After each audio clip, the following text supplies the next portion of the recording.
Two and one. Let's go live. Let's go live, and we are live. There it is. Welcome to Weather Center Live. It is officially March 5th, 2024. Ladies and gentlemen, welcome in once again. This is Weather Center Live on a Tuesday night. As you can probably see on the coverage that I'm currently streaming, we have quite a bit to talk about, not only here in the Central Florida Peninsula, but across much of the southeastern and the eastern United States for that matter. And we're also going to delve into the tropics just a little bit because we are continuing to see a little bit more of our concerning signals for this 2024 hurricane season. So yes, if you stick with me to the end, guys, we are going to touch on the tropics one more time, and that's about it. We may actually activate chase mode tonight, to be determined, but we have a lot of activity out there here in Central Florida. Right now, we're on radar Omega. I have the velocity and the reflectivity side by side. I'm slowly learning the ins and outs of this system, of this radar program. This was the bad boy earlier, this whippersnapper here that is now looking a little bit more smaller and consolidated. Still has some rotational qualities about it just to the west of Polk City in Polk County. This is kind of knocking on my doorstep. I got some pretty good lightning footage a little bit ago that I'll likely share on my TikTok and my Instagram after this is all said and done, kind of edit a little compilation of that. You could see the lightning, the in-cloud and the cloud-to-ground lightning associated with that thunderstorm and all the upper-level cirrus blow-off, the anvil cirrus coming off of the storm. So it's a very impressive system out there. And we have just a huge squall line that's developing right along our sea breeze front. This is a gorgeous picture, in my opinion, of the Florida weather. This right in through here, this little bad boy. Not the thunderstorms themselves, but if you look very faintly, you can see even better on the base rate of velocity here. There's our west coast sea breeze. The sea breeze is in effect. And that's a sight for sore eyes for a lot of us, because if you guys remember last year, especially throughout much of the summer and into the fall, we really didn't have much of a sea breeze. So it's kind of nice, albeit very weird, if I can be honest, that we actually have our sea breeze kicking off right now, which is crazy. We're only just barely getting into March. We're not even officially into the calendar portion of, spring just yet. Who is this texting me? Oh, never mind. Somebody from the Navy. So this is what we're going to be talking about. We're going to be looking at exactly what sort of a severe weather threat we could be having, especially a nocturnal severe weather threat, which is a little bit more dangerous here in Central Florida. For your guys' information, for your situational awareness, I am located somewhere right about in through here. This is going to be home base, Weather Center home base. So we're going to see exactly what takes shape along the leading edge of this west coast sea breeze front as it continues to propagate off to the east-northeast. For a little while there, this guy was moving in a true right mover fashion. I thought it was going to come up right onto our doorstep. Didn't quite do it, unfortunately. So now I'm just kind of waiting and seeing what blossoms off of this west coast sea breeze, if we get a little bit more outflow from these thunderstorms as they continue to collapse. To be determined. If anything kicks off right outside our neighborhood, just like it did a couple days ago, we will activate chase mode. I don't care if I have to work tomorrow. We will go full force into the mix. Let's get started with a couple announcements before we get fully into the live stream, guys. I'm going to start doing this on a more repetitive basis. I kind of like going on a little bit of an announcement slew, just so we can keep the stream a little bit more consolidated and organized. So first things first, if you guys haven't already noticed, the severe weather threat is indeed ramping up. The severe weather threats are going to continue. This is our current phase 1 is what I'm going to call it, severe thunderstorm threat. And it's unfortunate because, again, a lot of the big leagues in the meteorological department, for some strange reason, we're really not highlighting this as much of a severe weather threat. I think we get very, very fixated on the fact that we have like level 1, level 2 on our storm prediction center charts, and we kind of downgrade the severity, no pun intended, of a potential severe weather event that could be unfolding in a localized area, a mesoscale area, or a synoptic scale area like the Gulf Coast, the Southeast. And I was hearing a lot of other big name sources in the weather realm mentioning that we're just going to get some garden variety thunder and lightning with this, nothing too crazy. And already, if you guys follow me on Instagram, I shared a wonderful shot of that initial storm that kicked off closer to the Brandon, Tampa, Temple Terrace area, and you could see on the correlation coefficient just a wonderful hail core. And I mean, you could tell VIL values were literally exceeding the thresholds. Echo tops were well above 35, 40,000 feet. This was a very robust thunderstorm with what looked to be a little bit of an embedded mesocyclone trying to develop and consolidate itself down at the surface. You can kind of get a little bit of a faint whisper of rotation in this storm still as it moves just to the northwest of Polk City. Nothing too significant now. It looked a lot more consolidated earlier when we were looking at it, and I was still on shift, unfortunately. I couldn't broadcast or go live earlier than this, so we're kind of making do with what we got. This little area right in through here near Bradley Junction, approaching Bradley Junction, has a little bit of rotational aspect to it, rotational properties. So we're definitely going to have to watch this, because now what's going to end up happening, we have our sea breeze. We have the sea breeze, ironically, kicking off. It's definitely out there. It's in the pattern. That's what's our trigger. The problem now is we have all this leftover buoyancy, and if you guys look closely near to the radar, I know we're very close to the Tampa radar, but you have little weak whispers in the pattern that are just moving around now. So now we also have little cold pools associated with our thunderstorms that are also going to collide and collision with one another, and they're going to cause even more thunderstorm activity to ramp up. So, as PM already alluded to in the chat, it is going to be a busy night. We're going to be covering a lot here in Central Florida. Orlando, to answer your question, Cheese Grater 619, Orlando definitely needs to be watching. Bithlo as well. You're probably going to get some good lightning, some good wind off of this stuff. At the minimum, a large majority of us here who reside in Central Florida and further east, we're definitely going to get some convective winds, undoubtedly, especially at night as we start to get through that diurnal cooling and the sun begins to go down, or the sun has officially set. I'm noticing the days are indeed getting longer. We are definitely going to see these cold pools, those little outflows moving through our area and helping to ramp up wind speeds. We'll probably sit around the 35, 40 mile an hour mark if you get more of the excessive outflows. If you do have a Swiss identified storm, or let alone a severe storm moving through your area, you could see higher than that. Right now, I'm not really seeing too much in the way of a hail or a severe wind threat. A lot of our storms are very consolidated, or I should say very isolated and weak in nature. They're trying to pick up some steam. This one, like I said, just to the northwest of Polk City now, has been a long tracker. That originated just north of Tampa Bay, moved through Temple Terrace, Brandon. They probably saw some very hellacious hailfall with it, and there it is. Florida Man reporting in the scene. It is hailing currently. We have a lot of activity. Oh, yeah, look at Cedar Keys about to get pummeled. And then there's our main squall line. By the way, guys, don't be too, wrapped up with what's happening over Central Florida. We also have that big old Independence Day looking thing. So we're going to have quite an interesting night ahead of us, that's for sure.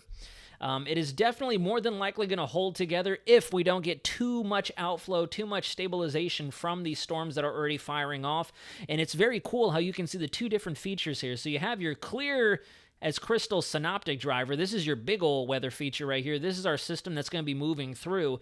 And these are our sea breeze, our daytime convective instigated thunderstorms that are occurring just naturally. They're not forced lift, or they're not mechanically lifted. They're just occurring thanks to our sea breeze, which really initiated fairly late.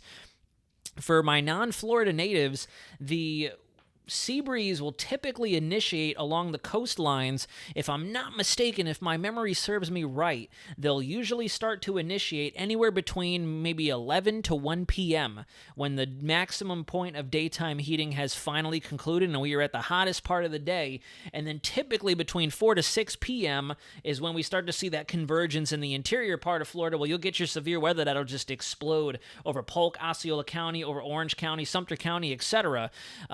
So this is very erroneous, to tell you the truth. There's a lot of erroneous stuff going on. There's a lot of stuff out here that's happening right now that none of us, including myself, were really predicting, or let alone could have anticipated. Check this puppy out up here. We have what looks to possibly be a mesoscale convective vortex, if not a very, very weak subtropical-looking entity moving through Apalachicola, headed up towards Crawfordville. So you can see a very large-scale mesoscale cyclonic spin. That was a terrible second attempt at an arrow. Let's do that again. There we go. We got a nice little mesoscale convective vortex that formed up off the coastline. None of our models had this. I went back and checked. I was like, did we miss this? Did we not see this coming? And HRRR, the RRFs, the FE3, NSSL, none of them had this little MCV forming up. So this is very interesting. This is very crazy, very anomalous. There's a lot of stuff that really shouldn't be happening that's happening that none of our models picked up on. You can kind of throw models out the window. But back to announcements. we finally have our first long-range point of contingency, or I should say contention, between our Euro AI and our GFS, because now they both go out 300 plus hours into the future, and our AI model has a totally different picture depicted as it gets towards the tail end of its run. The Euro AI model believes that winter will come back for at least one last glancing blow for the eastern United States with another polar plunge that could make it all the way down as far south as the Florida Peninsula. The GFS, on the other hand, for the first time, doesn't think it's going to happen. Does not think it's going to happen. So we'll talk about that a little bit. And then last but not least, tropics are indeed, I actually have this written here too. I'm not going to lie to you. I have it written right here in my notes. The tropics are looking a little dark. So if you guys want to hang tight for the discussion, we'll say hello to a few folks here in a moment because I see the chat is ablaze tonight. If you hold true to the end or hold through to the end, we are going to discuss a little bit more tropics because I found a wonderful website that I am going to start utilizing for more routine updates and discussing with you guys as well, on top of just some new information that is just released with one of our seasonal outlooks from a very reputable model that just looks downright concerning, downright just, it's not a good look. But all right, let's get off the radar for a little while now. We got Florida Man out in the trenches with us, so he will be doing our frontline reporting tonight. So first and foremost, I want to introduce you guys to the website. So this here is actually a direct line to the ECMWMF, the European model, and a whole bunch of different long-range models and charts that they offer with the Euro specifically, whether it be our medium, extended, long range, or forecast verification. We also have some high-res ensembles on this website as well, so I'm going to be playing around with this. We'll get into this towards the back end of the stream. This is what I first want to talk to you guys about. So we're going to start off with our GFS. This is the big cadoodle that's happening over the Gulf coastline right now, moving through the Florida Panhandle, parts of Alabama and Georgia. That's what's helping to produce these significant thunderstorms that we have ongoing right now. So that's our first puppy that's going to move through fairly rapidly. And then this one here, I'm a lot more concerned about, and I'm a little confused. And I even said it on TikTok, very bold move, Cotton. I even said it on TikTok. I'm a little concerned with why Storm Prediction Center has dropped the day 5 threat. I'm not sure why. I'm now confirming I'm emergency storm chasing. I'm going to race up 1998 to the Cedar Key cell. Stand by. Okay, definitely let us know for sure, Florida Man. Definitely. The Cedar Key system definitely looks a little bit more phenomenal on radar. It's coming ashore right now, as a matter of fact. It looks like it might be trying to fall apart. Reflectivity values are not that impressive. There isn't any kind of gate-to-gate shear associated with it, so that is more than likely just a hail producer, a strong wind producer. But keep us posted. So this secondary system, again, I'm a little concerned as to why Storm Prediction Center has put predictability too low on their day 5 chart, because if there's anything that history is teaching us right now, clearly we just need to start anticipating even just the lowest of end severe threats, whether it be a marginal level 1 risk, level 2, etc., you name it. I don't see why they have predictability too low. I think that might be a misnomer on their part, but to be determined. I did read a little bit of their discussion, and they're thinking that there could be some displacement in terms of where the most unstable convective energy is in relation to our moist air advection and the battling of our dry air intrusion or dry air, cold air advection back behind it. But just looking at the synoptic pattern, this is going to be a big, heavy hitter. This is definitely going to be a hard-hitting system, and I would not be surprised if we saw severe weather all through this region. Of course, I'm not talking about scattered, widespread threats or widespread phenomena, but I wouldn't be surprised if we get severe thunderstorms all through this area, extending down through the Florida Peninsula where we're seeing it right now. You look at the big picture, and you could see that here's our low center pressure, here's our secondary low moving through the Great Lakes. That's going to help to try to spur a little bit of lake effect and northeast snowfall for our snow fans out there.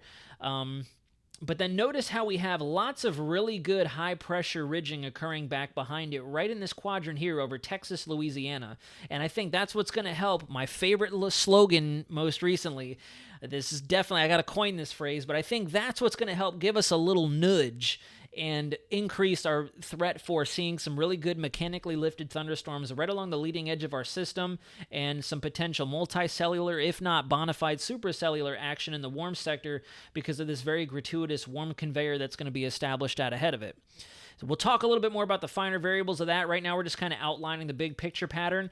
And if I go through the loop, notice how the GFS, this is very interesting. Got some Gulf anomalies that might be on the horizon. Both the AI, Euro, and the GFS are highlighting it. So we'll talk about that as well here in a little bit. But then notice as we go through the second half of the loop, the GFS does not really want us to see winter come down. It looked like it was poising a polar plunge with this system over the Dakotas, the Great Basin, Intermountain West, but then it kind of just stops. And that system gets rushed off to the east like a clipper system, more of a zonal pattern, and we don't get a lot of that cold advection down towards the south. And the same thing is echoed at 12 Zulu. If I go over to 12Z, notice at the very tail end of the run, it looks like our 540 line is completely out of the United States and western CONUS and just barely scraping through the Midwest in the northeast United States at the very tail end of the 12Z GFS. Now, if I switch over and go back to the beginning of the European AI model, fancy. We'll go back. We're getting the 18Z run of that in right now. We'll go back to 12Z. There's our first system that's going to be exiting the U.S. coastline. Could possibly try to bring down some snow. The AI Euro is not thinking it will, though, with a 540 line kind of just stays tucked up against the Canadian-U.S. border. Might see a little bit getting into Maine, perhaps, if we have enough moisture up there. And then there goes our second system. The Euro AI gives it a bigger vote of confidence that we're going to see some pretty good severe weather activity right along this quadrant of the storm here. We might try to see some of it bleed up to the north, but I do think down in the southeast, what we're very familiar with in terms of what our El Nino winter pattern has looked like, I think that's where we're likely to see a lot of our severe weather impacts occur.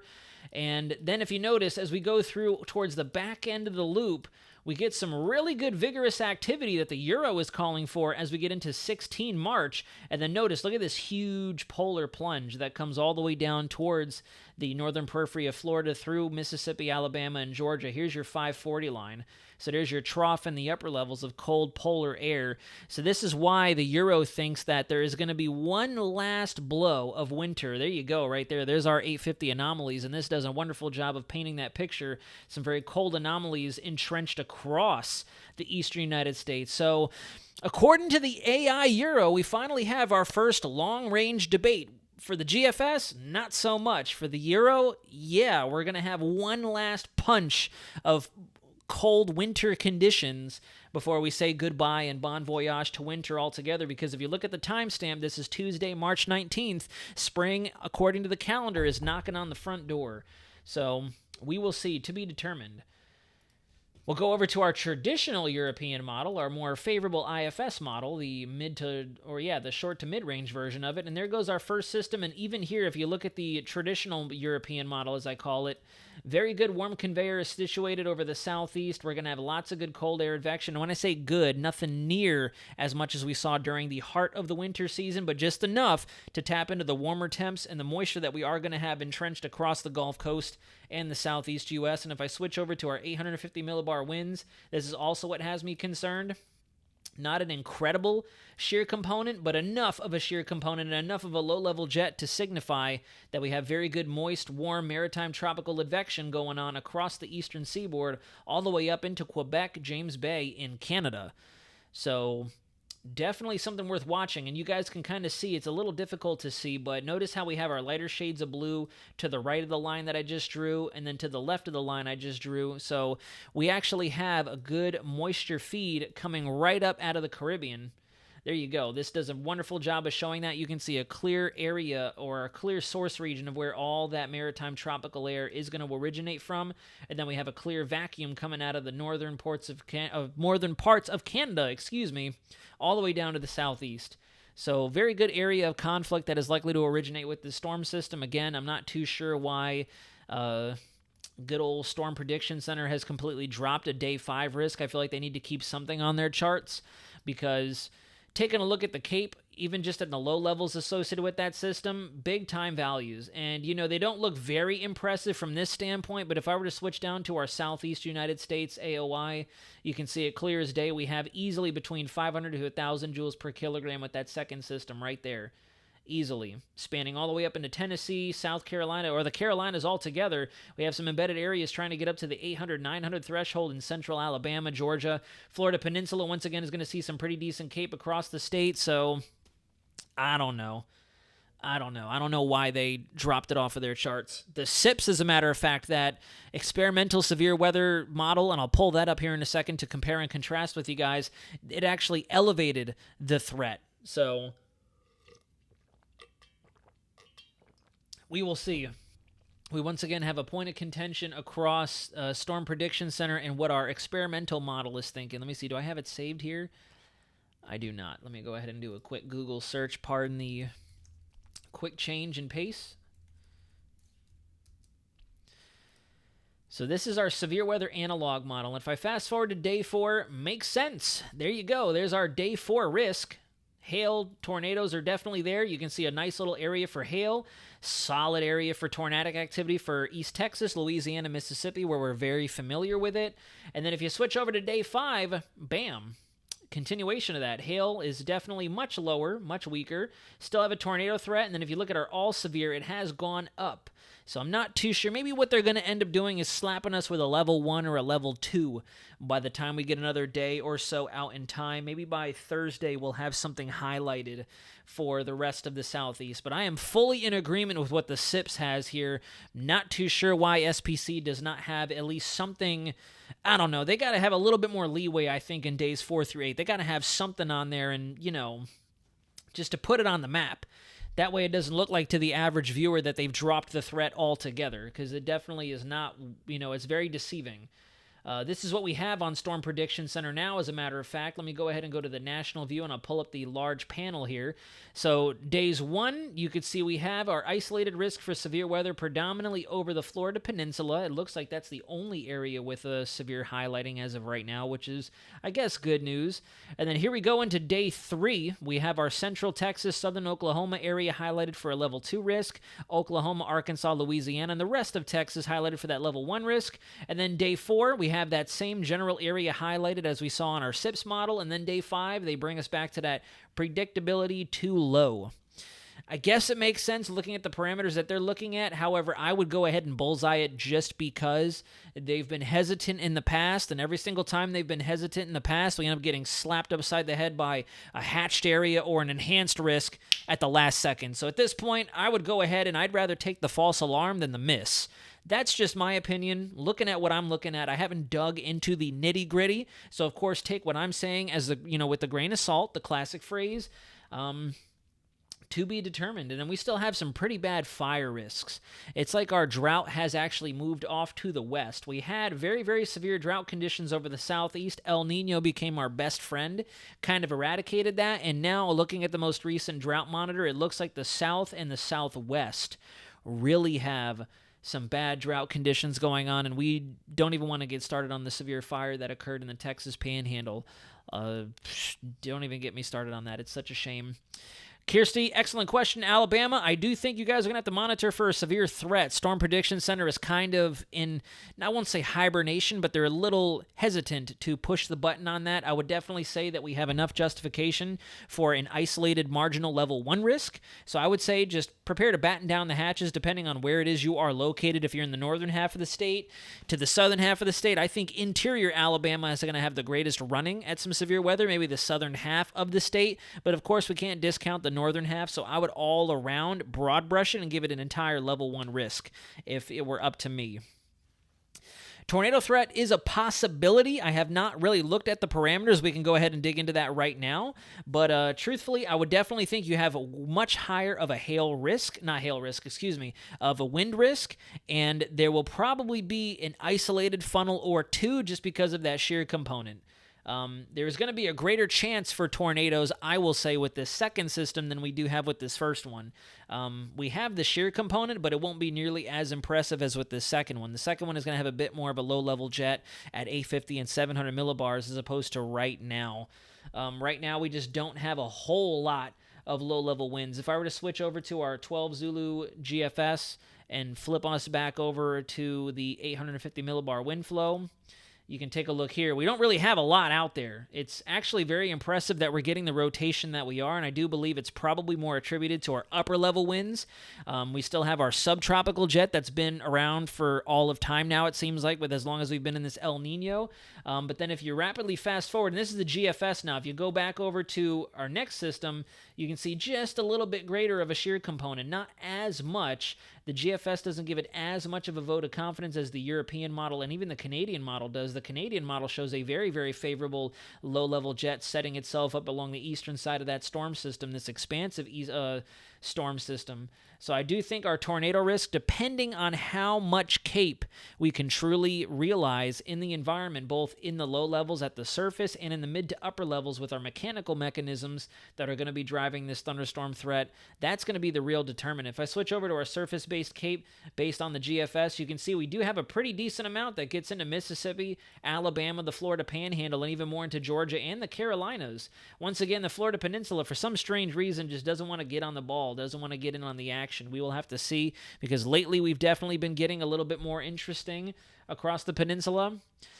So, to be determined. But, Kirsty, to answer your question, Central, yes, I would overall just prepare for all-around severe weather. And I'm not talking widespread, consistent coverage, but, I mean, you might have the stray possibility of a very strong storm wandering through your area. It's not going to just be, garden variety rain and thunderstorms. Let's go back to the radar because I'm seeing a lot of stuff popping off in the chat.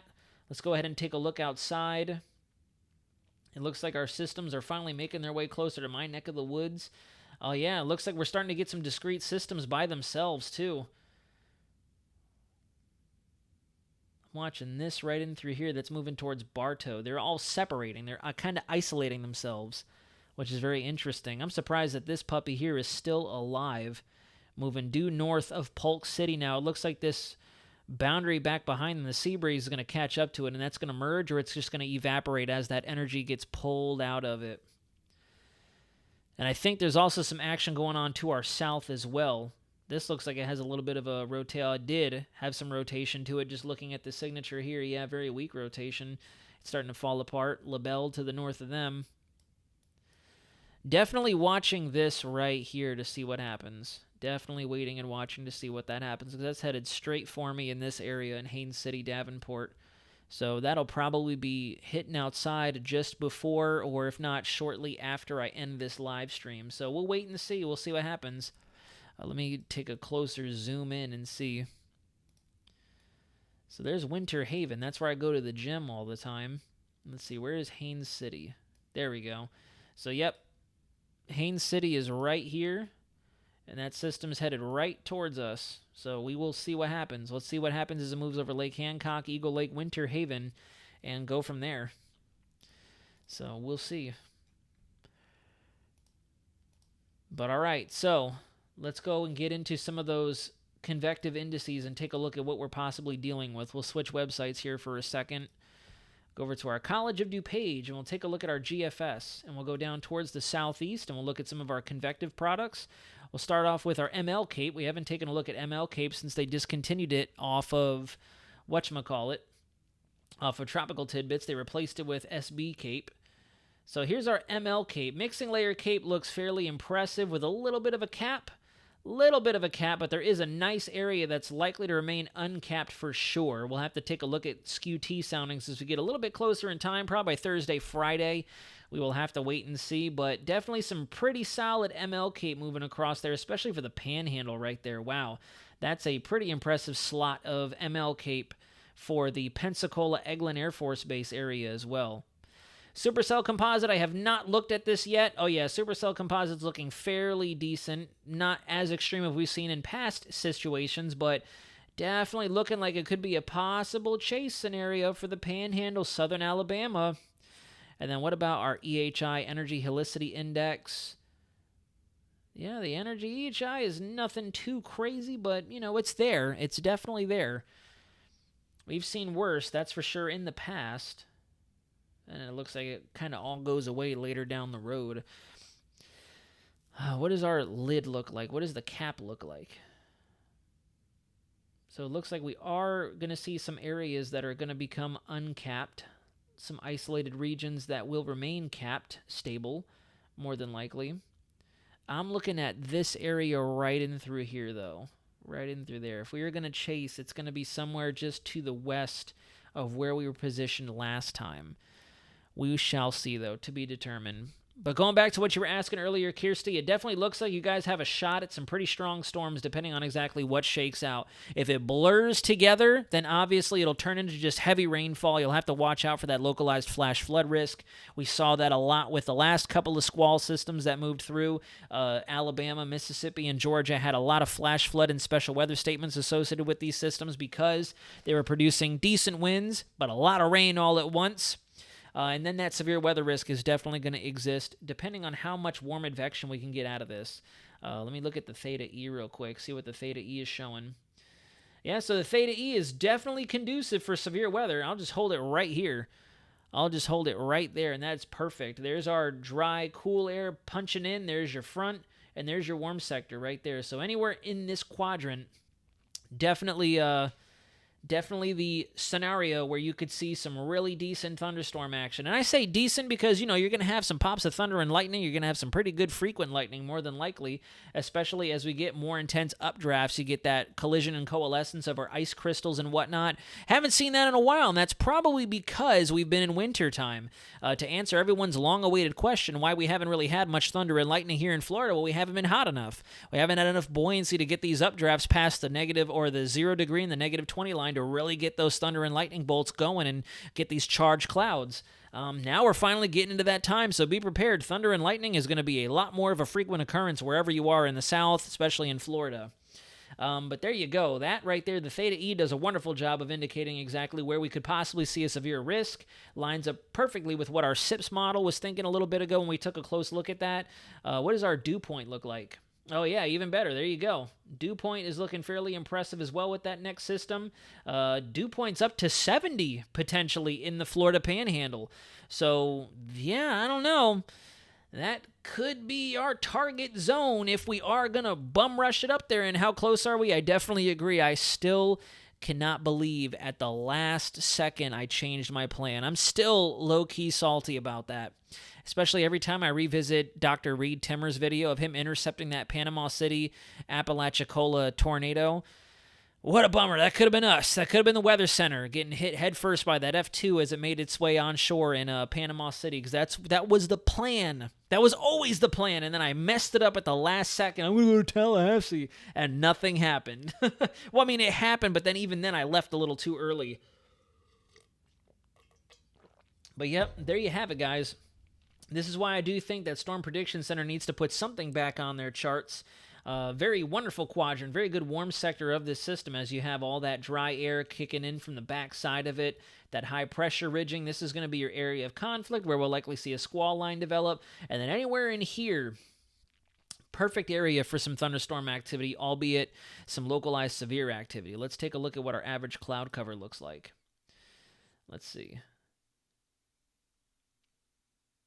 So yeah, all in all, I don't really trust this too much. It doesn't seem to verify very much, but it looks like we're going to have broken to overcast skies for a large duration of this next system as it comes through. So maybe that's also why Storm Prediction Center does not have us highlighted for too much of a weather risk. What does the temperature do? Does the temperature get fairly warm out there with that next one? Yeah, kind of in some more localized areas. We get above the 70s. Get well into the 80s down here in Florida, so that could possibly elevate our severe risk even into the peninsula. We'll definitely have to watch that, but it looks like it's going to come through overnight, which is likely why we're going to lose that surface-based Cape influence. So, to be determined, we shall see, as we always say. Take a quick glance back at the radar, see what we got going on out there. Not a whole lot down near our area. It looks like the systems have washed themselves out up near Cedar Key, Inglis, Crystal River, Homosassa Springs. Tampa, you guys are quiet. You guys are sitting pretty for now. Here comes that Independence Day looking squall line. That's exactly what it looks like. Just this big old woof coming at you straight towards the shoreline. Got a nice little punch of increased wind speeds right in through here as well that I'm looking at. I don't know if you guys can see that. Look at how those inbound values towards the radar suddenly go up way, way faster. I would not be surprised if there's some embedded rotation right up in through here. We have some weak echo regions right along the leading edge of that hardest precip. So I don't know. You'll have to watch closely. It could be a stray little pop-off water spout or at least a funnel cloud that may attempt to become a water spout. Good stuff, exciting stuff. Let's go to the MRMS so we can zoom out and see exactly what's happening big picture-wise. There you go. This is what's going on. There is our MCV that's moving over the Florida Panhandle, headed right towards Tallahassee, as a matter of fact. Looks like our MCV is still holding on. Thankfully, we don't have much in the way of severe weather action with that. And the rest of the southeast is not seeing anything spectacular, just some lingering showers and rainfall, maybe some snap, crackle, pops of lightning on occasion. The main area of action is going to be down here in the Florida Peninsula, and you can clearly see it plain as day. And honestly, this is a wonderful area to use as an example. So this would be your squall line. These would be those discrete cells that maybe some of you are not so familiar with that we've mentioned in the chats before. You know, those discrete cells on a leading edge, those isolated storms, those would be your discrete cells. These are the ones that are kind of all by themselves, individualized, popping off in very localized areas. You know, you have one here, one here, one here, one here, one here. We have these are the ones that could go supercellular, or if not, kind of go ahead and create some severe weather activity in of themselves. 59 mile per hour wind gust, Inglis, Florida. Where is that? Is that right up in through here? It's probably the outflow off of these storms. It's got to be the downdrafts. I wonder what the D-capes are. We have not even looked at that. Let me go back to College of DuPage, and let's go ahead and take a look at what some of our D-cape values are down there in Florida. We won't use the HRRR. Or maybe we can. I don't think we can get an HRRR sounding. No, we cannot. Let's go to the NAM. I guess we can use the NAM nest. And let's go right here and take a look at our SKU-T sounding. If I can pull it up, forecast sounding, data available, 1 second, click. If it'll let me pop it up. This is why I like the legacy page a little bit more. Let's go back, go to the NAM, down to the southeast. Let me clear my ink really quick, and bam, there we go. Now let's wait and see what our D-cape value is, and we have 328 joules per kilogram of D-cape out there. It was probably a little bit higher before this stuff started to roll in. Let's go back to the 12Z and see what 12Z had on there for us. Generate new sounding.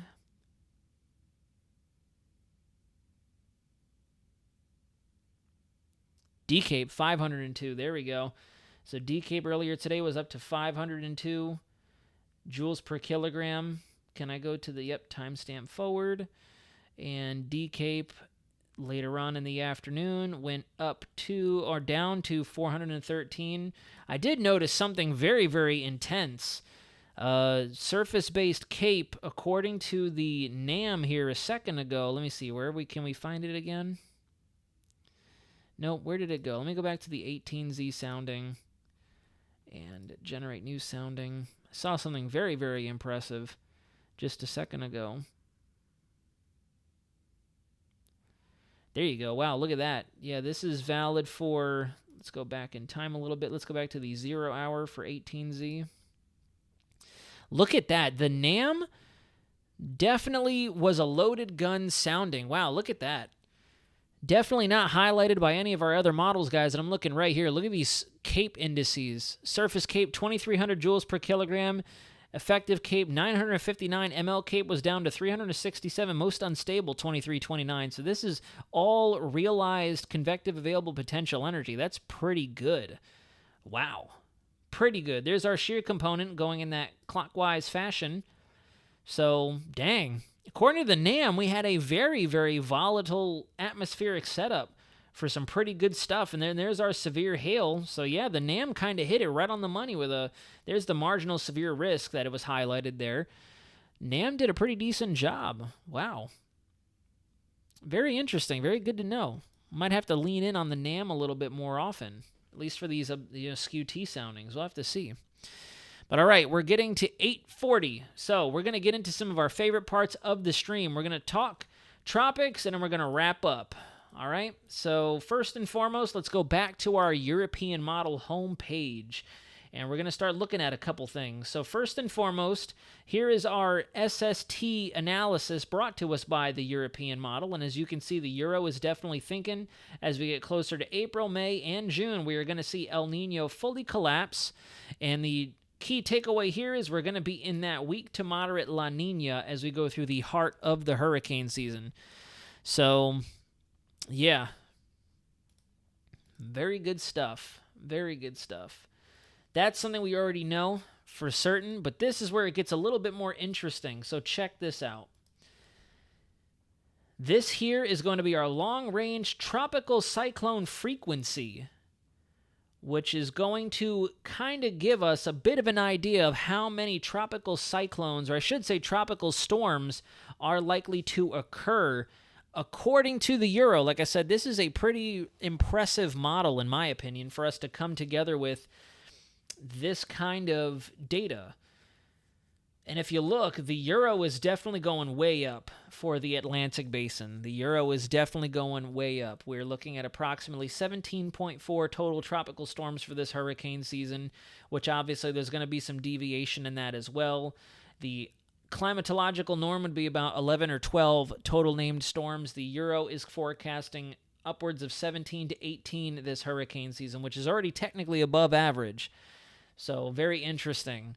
And then last but not least, I'm going to go ahead and switch on over to one of my last model products that I noticed earlier. This is going to be our accumulated cyclone forecast energy.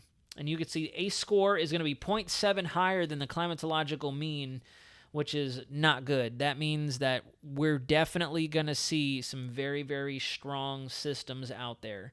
Well, I shouldn't say definitely. I should say we are likely going to see some strong systems out there. It's only a matter of time. So I thought these were some pretty cool maps here. I did not know that the Euro had these kind of capabilities to where it could forecast ACE, forecast tropical storm frequency, and so much, so many in-depth parameters, which is pretty dope, in my opinion, for lack of a better term.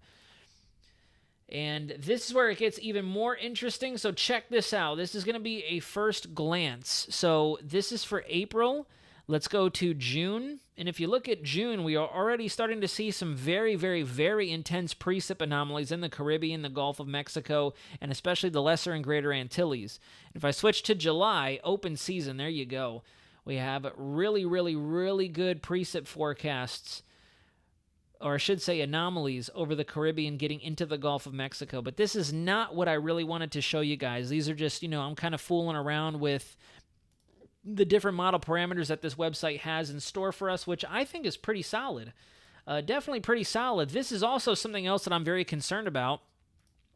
If we fast forward to, let me go back to February, see if I can go a little further out in time. No, I cannot.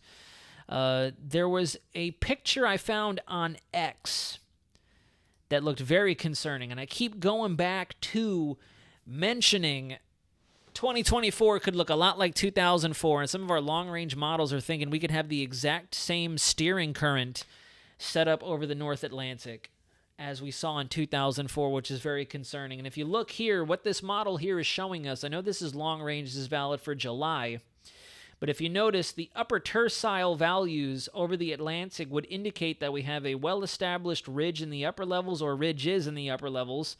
And Nazario, please pull up radar. This is a severe cell not warned. Let me see.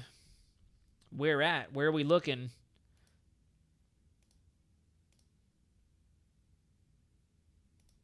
Click over here.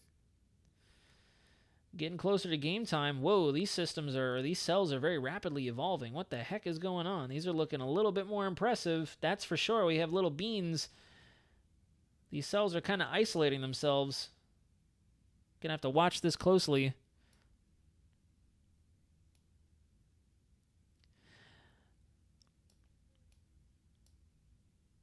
They finally have a gigantic special weather statement for this, and I would not be surprised if there's water spouts in there. There it is. Again, you'd think I've done this before, so there you go. Had mentioned we could possibly see some water spout activity in this system, especially looking at the base velocity when I had it pulled up a second ago. The base velocity looks very impressive, and we have some very good acceleration in our inbound values in the center part of that squall line, and I wouldn't be surprised if they're echoed all the way up and down to the south. So there you go. Everybody from Homosassa Springs all the way down towards Venice Beach, Siesta Key, Sarasota, Bradenton, Longboat Key, St. Petersburg, Clearwater, Largo, Palm Harbor, Elfers, Port Richey, Spring Hill. If you guys are listening in one way, shape, or form, definitely be on the lookout. We have rotational capabilities within this squall line, and so we need to watch it very closely as it approaches the west coast of Florida. So we are not out of the woods yet. We had some precursor discrete cells form up along our west coast sea breeze front that decided it was going to establish itself almost near sundown, which is crazy. So yeah, we definitely have a lot going on out there. Beverly Hills, Holder, take cover now. Big hail coming to you. Let's see. Oh, look at this. Wow. We have this system here in Bartow is definitely getting going. Actually, it's collapsing now. Never mind. Dang it. I was hoping to get some more hail out in this area. It's collapsing. We'll have to see what happens. Let me see. Where are we looking for this hail risk? Beverly Hills. Is that up in this general area that I'm looking at near Crystal River, Dunellen? Because I'm not seeing anything that would indicate very, very strong hail or very large hail. At least not at the moment right now. Correlation coefficient, not really seeing anything. The values are all blurred together. I don't know. Where are you guys looking? Differential reflectivity. Pretty solid. That's some heavy rain right there, that's for sure. Very heavy rainfall that's occurring in those localized spots.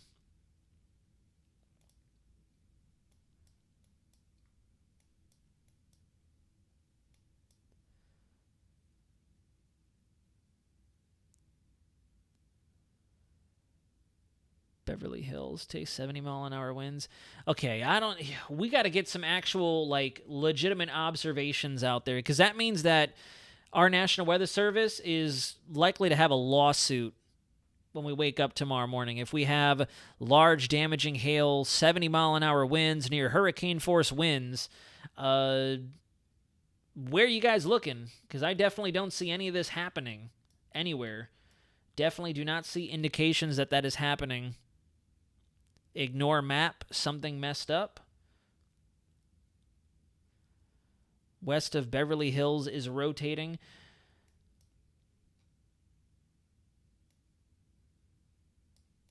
Having a hard time figuring out where you guys are looking right now. Now, let me see. Let's see here. I need to switch over and see. These tops here are looking fairly okay-ish. Here we go. Is this how I adjust? There we go. That's what I was looking to do. So three-dimensionally, these systems are not extremely impressive. The one up in through here that might still have a little bit of pea-sized hail, if not penny-sized hail, looks fairly decent. Some decent tops on it. The systems off the coast definitely have some very aggressive storm tops with it, but nothing else is looking all that extravagant. I mean, we definitely still have some tops blossoming in Central Florida. Let me get off the 3D mode and switch over to our high-res velocity. This is starting to get a little bit of rotation. Where am I looking at this? That's Sebring. That guy down here is starting to look very bean-shaped, headed towards Sebring, 27. That Bartow system, I don't know. Ville's dropping and the echo tops are trying to come down on it, but that still looks fairly impressive. Yeah, definitely still very, very impressive. Let me get closer here. I got to get a closer radar. Too far away. We're losing the actual values here. It's getting blurred out by attenuation. Will the Jacksonville radar help shed some light on it? Not too much. No, we're like kind of in a sweet spot there, unfortunately. Could you switch over radar Omega? There we go. Thank you.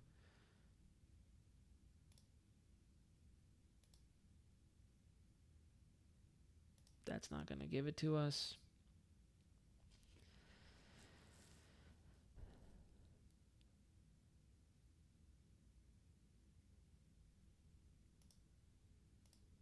Storm relative velocity. Yeah, even the storm relative velocity doesn't look very impressive. At least I'm not seeing what you guys are seeing right now.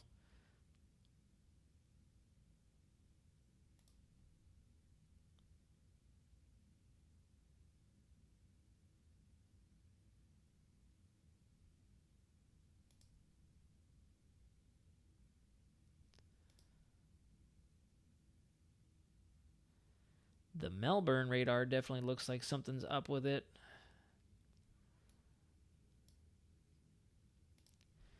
Tampa Bay radar seems like it's doing okay, though. Actually, no, the Melbourne radar looks fairly decent.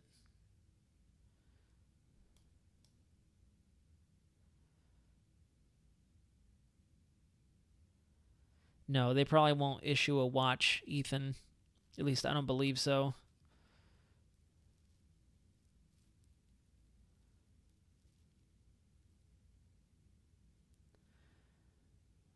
We're probably going to get some downrush winds here in a second, it looks like, looking at the storm relative velocity.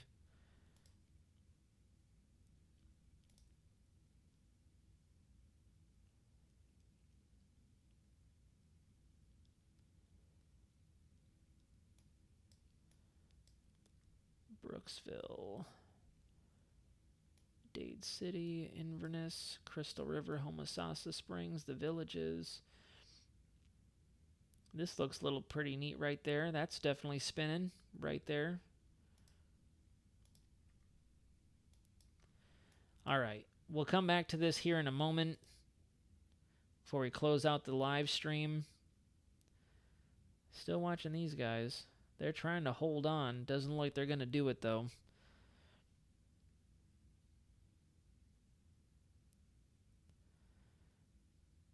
All right.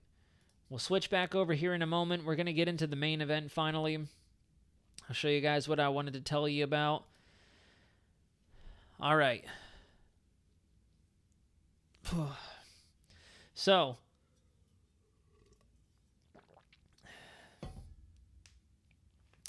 with the seasonal outlook on the European model, we have the CFS, we have the CANSIPs. We've already done our briefing on that.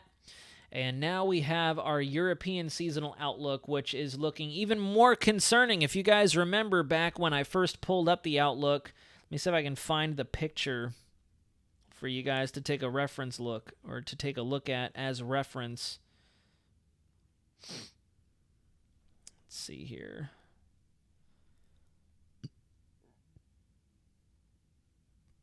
Where are we at? Now, you guys aren't going to be able to see it just looking at my phone. So here we go. Let's change over to our precip anomaly. So the, spoiler alert. I already kind of spoiled it. So as of May and then into June, the European seasonal outlook has definitely gone a bit more aggressive with it's in terms of its forecasting the precip anomalies, which is very, very alarming to a lot of us out there in the weather community. There are a lot of folks on the X, big name meteorologists who've been in the game for quite a long time. They're starting to notice that even the European model has taken a very bullish approach in terms of what's happening out there in the tropics potentially for this season. This is our active pattern for June, July, and then August. We're starting to see some very, very clear indications that we're going to have even more potential activity out in the main development region through the Caribbean and up into the eastern Gulf of Mexico. And then September has me very concerned, honestly. This is a whole new picture that we're looking at for September. This is a night and day difference in comparison to what the February Euro outlook had, which shows very, very aggressive precip anomalies out in the central Caribbean. And then I'm telling you now, west coast of Florida, Panhandle, Big Bend, you're going to have to keep your eyes wide open as we go through the hurricane season, because this is just ridiculous. This is almost fake to look at. You can see long track systems moving through the MDR, taking that low latitude, that 10-degree route. Some Caribbean runners that are possibly going to move through the Caribbean with potential development occurring in the Caribbean, and it looks like they want to take some kind of a track like this. It's very, very concerning. I wanted to bring this up tonight because this is a total different picture than what our model was picturing, or what our model was pinging last month. So, especially for September, especially for peak hurricane season, this right here tells me that that could be some very, very, very hostile activity in the tropics, especially from Fort Myers, Sarasota, just to the side of Fort Myers, Punta Gorda, all the way up towards Tyndall Air Force Base, Panama City, Apalachicola Bay. I'm looking at these very, very high precip anomalies. And granted, this is only the March outlook, valid for 6 months out, right? April, May, June, July, August, September. Yep, 6 months out. So this is going to change. But run to run to run to run, it's just going up. It's going up for some strange reason. I say for some strange reason because I just don't know quite how to explain it. If you come over here to the mean sea level pressure, this is not looking good for us either. Because if you look in June and July, we have established high pressure ridges up over the northeast and what looks to be a very, very excited North American oscillation, which is going to help to drive early systems further off to the west. And just in time for peak hurricane season, August, and especially September, notice how they are predicting an above anomaly or a stronger anomaly in form of a high pressure, and we're actually looking at lower pressures across the Caribbean, across the Gulf of Mexico, across the state of Florida. So that's not a very good looking sign. That tells me we're going to have a huge anticyclonic spin dominating much of the Atlantic, the North Atlantic basin, and our systems are going to have no other direction to go but into the Caribbean, into the Bahamas, into the Northeast, or not the Northeast, into the Mid-Atlantic states, into the state of Florida, through the Caribbean, potentially escaping into the Gulf of Mexico.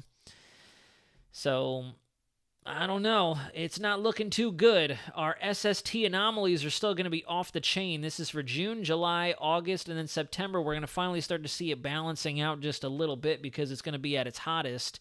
But, shoot, it goes without saying we are definitely in for a whole new ball game when we get to the hurricane season. But, of course, we're still in a wait-and-see fashion. We can only go off of the breadcrumbs that our models and our data help to elude us to.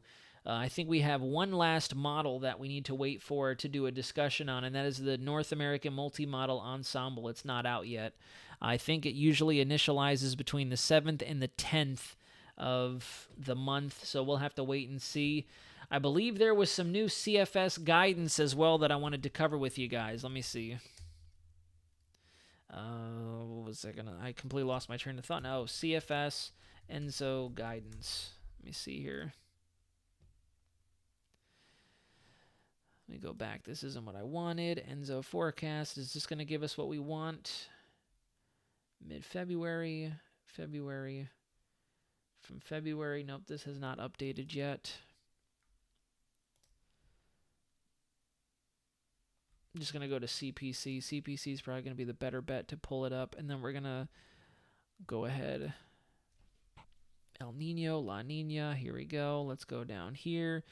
Consolidated SST outlook. This is still February. Why is February popping up? Oh, here it is. Seasonal CFS number 2. So, yeah.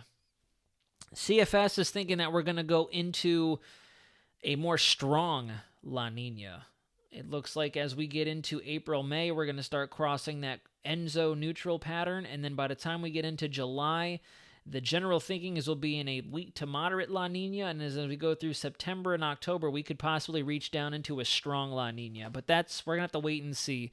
And what I'm looking at here is this, the average percentile right there, the median. You can even see that dashed line. The dashed line kind of goes all the way down into approaching a moderate to somewhat strong La Nina. So it could be a moderate La Nina risk out there in the Atlantic as we get towards the back end of the hurricane season, which could possibly mean an extension of the hurricane season. That is for certain. All right, let's take a look at this new mesoscale discussion, and then we are going to go ahead and wrap up the live stream. That Bartow system's coming in. It's still holding together. We're going to have to wait and see what happens. What's our VIL doing? What is the VIL doing? The VIL is holding on. There's a small little VIL core in there. We might have some very, very small hail pellets trying to come down. Any bad weather headed for Ocala tonight? Haven't had a drop of rain so far. Oh, it's coming, that's for sure. It'll definitely be there before you know it. Yeah, it's trying to backbuild a little bit. It looks like we might see a little bit of a resurgence of this storm as it heads towards Haines City. It's going to be close. It's closing in. It might miss us just to the south. But here is a look at the large scale picture, and you guys can kind of put the pieces together. You're in for a very busy night, and that line is coming in. It's coming in very quickly, too, so we're definitely going to start to see some very aggressive winds with that as it pushes ashore. I wish I could go out there and chase it, but definitely not enough time to get out there. It'll definitely be at the coastline within 30, 45 minutes. Let's pull up the new mesoscale discussion.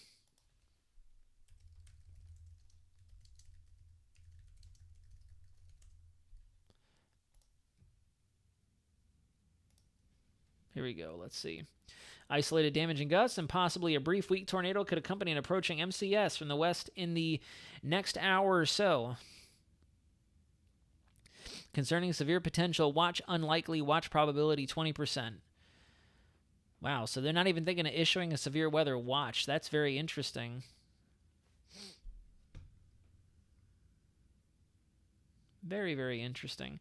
Homestead, Florida, Miss Leah Janelle. I'm not too sure you're going to see a whole lot of action down there. You might have to wait until closer to the middle of the night, some nocturnal activity, but it looks like a large area of the storm threat is going to persist for just south of the Big Bend through the Tampa-St. Pete area and just about Fort Myers, Sarasota, if you think about it moving in this general direction like so. That very, very weak tail end might kind of give you a close shave down there in the southeast quadrant of Florida, but I don't think you're going to get much else from that, and especially since it'll be overnight, I don't think we're going to see any kind of residual development or enhancement except from maybe the Gulf Stream waters like we've seen on a repetitive basis with our early morning or our late night storms that have moved through there. But in this case, I'm not too sure if that's going to be a huge potential just because of the timing of it.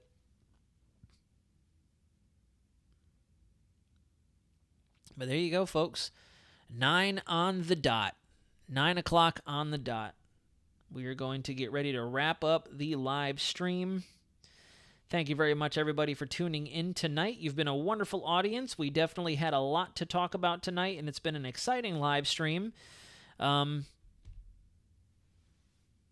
Sure, go ahead, Aston. What do you have for the hurricane season? But yeah, guys, so battle rhythm for hurricane season. We're going to tone it down a little bit. You know, don't get it confused. We're not going to talk tropics every single live stream. There's just not enough to talk about every single time we go live on this channel. But we will probably have one more or two more tropics talks for the month of March because we also have our NMME coming out in the next couple of days. At least I believe it'll be coming out in the next couple of days. And then naturally, we have our new CPC ENSO guidance that comes out in the middle of the month, just to take a look at what our La Nina, El Nino neutral indexes are looking like, especially since the CFS is trying to take us into mid to strong La Nina at the very tail end of this year. So that could possibly be very interesting. We'll have to see if CPC is picking up on the same thing. To be determined. Big time to be determined. So we'll have probably one or two more briefings on the tropics before we round out the month of March. And honestly, as crazy it is for me to say, March is probably going to come and go very quickly. It's already March 5th, the end of the day on March 5th. So March 6th is coming up on us very fast. And before you know it, it'll be hurricane season, or at least be May. So 35 to 40 tropical storms. All right, I feel like now we're kind of reaching 35 to 40 tropical storms. That is wild. That is definitely, I mean, we've seen some, I don't know about that one. This would definitely be the historic of historic hurricane seasons if that were the case, 35 to 40 named storms. I believe the battle rhythm for the forecasts is we're going to start to see even more preliminary forecasts coming out in April and May. I think the big wigs are going to start dropping their forecasts in April. CSU, National Hurricane Center, I can't recall if they do theirs in April or May, but that's when we'll really get a better picture, a better feel for what everybody is thinking for the hurricane season. If anything, these models are clearly signaling to us at an early stage to be ready and be prepared. Already doing the right thing watching this channel. Act IRL now. Save you the panic. Jacob Waddell, welcome in. Good to see you, buddy. And I do appreciate the kind words. Exactly, and that's kind of another thing I wanted to allude to here, guys. We're going to start to kind of change a little bit of how we do videos on here. We're still going to keep the updates up. We'll definitely keep the live streams up, but in terms of the hard video updates, we might just drop down to 1, if not 2 a week, because truthfully, if I'm being honest, folks, this channel is bombarded by the algorithm jail. We just don't do very good in our videos unless there is a big weather feature to talk about. So maybe when we do have some big old stuff coming up, we will do some hard segments. But what I think I'm going to start saving the hard segments for are preparedness items. We're going to start talking hurricane safety, tornado safety, flood safety, home protection, animal protection, familial goods, physical goods in your house, your property, just all sorts of different preparedness items, evacuation, what the different levels of evacuations mean, exactly how to safeguard different parts of your house, different amenities that you have, and so on and so forth. I think we're going to start to kind of change the battle rhythm a little bit. TikTok, we're going to continue to do our daily updates. Instagram, we'll keep doing our daily updates. YouTube, we might change it up a little bit until we get to the hurricane season and we can get some traffic back on the channel, because truthfully, folks, we've been getting the living daylights beaten out of us by the algorithm. The subscribers are slowly going up. The videos are doing trash, to put it bluntly. The live streams are doing okay. So I think we're just going to start to change the rhythm and kind of innovate with what YouTube has to give us, if that makes sense. So if you have the means to do so, please follow me on Instagram and TikTok. If you like my daily updates, I'm always uploading on them day to day. It's a much more low-threat environment. I can pump out updates and more routine content on the smaller scale apps as opposed to YouTube. I've been in a very busy period of my lifetime right now, so that's also why I haven't been able to do YouTube videos on the regular. Trying to get back into the rhythm of it. We'll probably do a video tomorrow if all goes according to plan to cover what is exactly going to be happening over the next couple of days, especially this weekend. And then Thursday, actually Thursday, might not be doing a live stream, might just do another video if I can squeeze it in, because I've got a very, very close friend coming to town, basically a brother of mine. And I'm going to be spending time with him over the weekend, but still looking at possibly chasing on Saturday, still going to be doing some content. Not going to just disappear off the channel or off the grid. I can promise you that, but I'm very excited to see him. He's a good friend of mine from Arizona. I've known him for coming up on just about 10, actually, yeah, about 10 years now. Dang, time flies. Wow. Feels like I just met him only a few years ago, but shoot.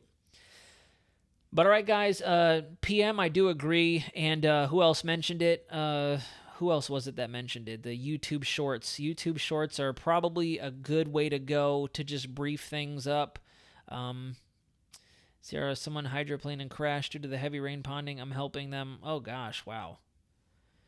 Now, see, that I believe, that's a huge risk here in Florida, regardless of where you are, the crashes and the traffic. But yeah, guys, anyways, we're going to go ahead and cut the live stream. I like that YouTube short idea. Maybe we'll experiment with that just a little bit. We'll see, because I know you got to keep them to a minute, and I talk a hell of a lot. So I don't know if we're going to be able to do that. We will see. We will definitely see. I can hone my skills in just a little bit.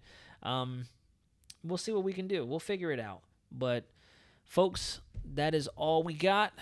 We will definitely see you again soon. Please be safe out there, especially for the rest of us who are going to be encountering this squall feature, this MCS, as it continues to bear down on the West Coast. We got about 20-30 minutes left before it makes landfall, is what we'll call it. And it looks like a lot of our interior thunderstorms are losing their steam. They're trying to hold on, but you can definitely tell that the buoyancy that would help to self-sustain them is kind of falling apart. This one looks like it's trying to hold on, getting into winter haven. This one's getting ready to knock on my doorstep. Velocity is looking okay. We got some definite gate-to-gate shear in there. Is the VIL going up? Is it going down? VIL is kind of holding steady. What are the echo tops on it? Echo tops are fairly impressive. Definitely fairly impressive. Can I go 3D on this? Let's go ahead and switch over. Yeah, echo tops are looking okay on it. Not extremely impressive.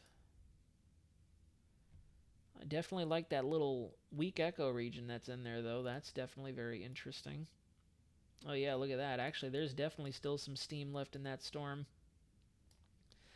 So I don't know. We'll have to see what happens. We'll definitely see what happens. But all right, guys, we're going to cut the stream. We're starting to lose our viewers as well. Thank you very much for watching. If you have any additional questions, comments, or concerns, drop them in the comments section below, or drop me a line on my Instagram, my TikTok, or my X. More than welcome to get back to you guys. It's been a wonderful time this evening. Thank you very much for joining us on this Tuesday night, March 5th, 2024. We will see you again very soon. But until next time, this is Weather Center Nazario signing out.